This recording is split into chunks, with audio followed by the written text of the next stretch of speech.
ایران نے جوابی کارروائیوں سے امریکہ اور اسرائیل کو چھٹی کا دودھ یاد دلا دیا۔ ایران کے ہولناک حملوں سے بغداد لرز اٹھا۔ بغداد ایئرپورٹ، امریکی سفارت خانے اور ایئر بیس کو نشانہ بنایا گیا۔ روسی میڈیا نے ایرانی حملوں کو 10 امریکی فوجیوں کی ہلاکت کا دعویٰ کر دیا۔ ادھر دبئی ایئرپورٹ پر بھی خطرناک حملہ ہوا، جس سے دنیا کا مصروف ترین ایئرپورٹ بند ہو کر رہ گیا۔ دبئی میں کئی علاقے خالی کرا لیے گئے۔ ادھر ایران کے حملوں سے تل ابیب پر بھی قیامت ٹوٹ پڑی۔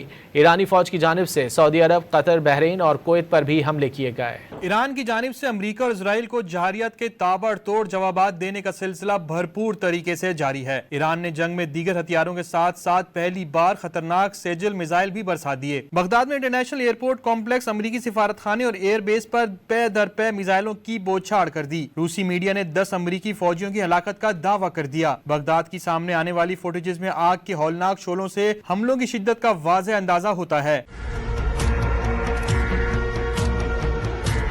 ادھر دبئی ایئرپورٹ پر بھی ہولناک حملہ کیا گیا ہے، جس سے فیول ٹینک میں خوفناک آگ بھڑک اٹھی۔ حملے کے بعد دنیا کے مصروف ترین ہوائی اڈوں میں شامل دبئی ایئرپورٹ پر آپریشن ٹھپ اور پروازیں معطل ہو کر رہ گئیں۔ دبئی آنے والی پروازوں کا رخ امارات کے دیگر متبادل ایئرپورٹ کی جانب موڑ دیا گیا۔ حکام کے مطابق واقعے میں کوئی زخمی نہیں ہوا۔ دبئی حکام نے 4 مرکزی شاہراہیں اور پل بند کر دیے اور شہریوں کو احتیاطی تدابیر اپنانے کی ہدایت کر دی گئی۔ اس سے قبل ایران نے جزیرہ خارق پر حملے کے جواب میں دبئی اور دوحہ کے مخصوص علاقوں میں ممکنہ حملوں کی وارننگ جاری کی تھی۔ ادھر ایران کے حملوں سے تل ابیب سمیت اسرائیل کے مختلف مقامات پر قیامت ٹوٹ پڑی۔ تل ابیب، یروشلم اور حیفا سمیت دیگر چھوٹے بڑے شہروں کی فضا میں ایرانی میزائلوں کی جھڑی لگ گئی۔ کئی جگہ بلند عمارتیں متاثر ہوئیں اور کئی گاڑیوں کو بھی نقصان پہنچا۔ اس دوران اسرائیلی فوج کی جانب سے علاقوں کی ناکہ بندی کر دی گئی۔ سعودی عرب نے اپنی سرزمین پر 3 لہروں میں 23 ایرانی ڈرونز تباہ کرنے کا دعویٰ کیا ہے، جبکہ پاسداران انقلاب نے سعودی عرب پر ڈرون حملوں کا الزام مسترد کرتے ہوئے ان حملوں کی تحقیقات کا مطالبہ کر دیا۔